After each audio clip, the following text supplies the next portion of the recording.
সালাত সালাতে আমাদের মন বসে না, নামাজে আমাদের মন বসে না।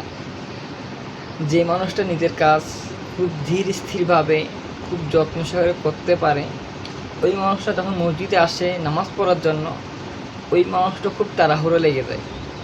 মনে হয় সে তার বাড়িতে মনে হয় আগুন লাগছে, না হয় কোনো দুর্ঘটনা ঘটেছে, এমনভাবে নামাজটা পড়ে কোনো রকম দিব্যি করে যেন দুইটার সেটা দিয়ে বাসায় চলে গেলে হইল।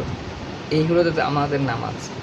কিন্তু আমরা আমাদের আল্লাহ দরবার কাছে আমাদের ব্যবসায় বারাকা চাই, হায়াতে বারাকা চাই, রহমত চাই, রোগ বিরোগ সব রোগ থেকে আমরা আরোগ্য চাই। তো এখন সব রোগ সব বিপদ আপদ দূর করার মালিক একমাত্র আল্লাহ। আমাদের হায়াত বৃদ্ধি করার মালিক আল্লাহ, আমাদের রোজগারে বরকত দান করার মালিক হচ্ছে আল্লাহ, সব কিছুর দেওয়ার মালিক হচ্ছে আল্লাহ তাআলা। এখন ওই আল্লাহর দরবারে আল্লাহর সান্নিধ্যে যখন আমরা আসি নামাজ পড়ার জন্য, সালাত আদায় করার জন্য, তখন দুইটা সেজদা করার মধ্যে দিতে পারলেই আমরা যেন বাঁচি। তো এই কি নামাজ? এটা কি নামাজ? আমার রসুল কি বলেছেন, যদি তুমি তোমার রবের সাথে কথা বলতে চাও, তখন তুমি নামাজে দাঁড়িয়ে যাও।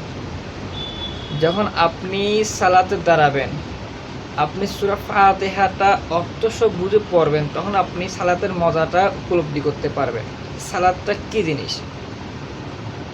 এখন তো আমরা আমাদের বাচ্চাদেরকে চাই, আমার ছেলেটা অমুক বানাবো, ইঞ্জিনিয়ার বানাবো, ডাক্তার বানাবো, এটা বানাবো, সেটা বানাবো, আপনার ইচ্ছা যেটা বানান। এখন আপনি আল্লাহর কাছে কি করছেন, যে আল্লাহ আমার ছেলেকে আলেম বানাও, আল্লাহ আমার ছেলেকে অমুক বানাও, এটা বানাও, এরকম ভালো একটু প্রদর্শন। হ্যাঁ, আমরা চাই।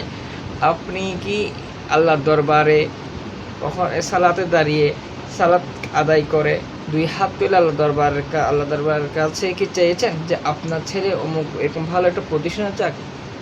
তো আল্লাহ আমাদেরকে কীভাবে দিবে? আমরা আল্লাহর কী কাজটা এমন করতেছি, কী শুকরিয়া আদায় করতেছি যে আল্লাহ আমাদেরকে এত বরকত দিয়ে দিবে এমনি? তারপর আল্লাহর কাছে লাখো কোটি শুকরিয়া, আল্লাহ আমাকে আপনাকে শরীর সুস্থভাবে এখনও দুনিয়াতে জীবিত রেখেছেন, বাঁচিয়ে রেখেছেন, অক্সিজেন দিচ্ছেন, এত এক ওয়াক্ত খাবারও আপনাকে না খেয়ে আল্লাহ তাআলা রাখেন নাই, এদিক কিন্তু ঠিকই দিচ্ছেন। কিন্তু আমরা আল্লাহ তাআলার শুকরিয়া কীভাবে আদায় করতেছি? ঈদের ফজরের সময় হলো, কতজন মানুষ উঠেছে ফজর নামাজ পড়ার জন্য। এই ফজর নামাজ পড়ার কয়জনের ভাগ্যে, কয়জনের সৌভাগ্য হয়েছে? সবাই আরামের বিছানায় ফ্যান চালিয়ে কত সুন্দর আরামে ঘুমাচ্ছে। আল্লাহ তাআলা কি এটাই আমাদের থেকে চেয়েছে? আল্লাহ তাআলা আমাদের থেকে কী চাই? আমাদের তো আল্লাহ তাআলা ধন দৌলত চাই না, পয়সা চাই না। আল্লাহ চাই আমরা যেন আল্লাহর 5 ওয়াক্ত নামাজটা যত সময় আদায় করি। আমরা তো সেটাই করতেছি না।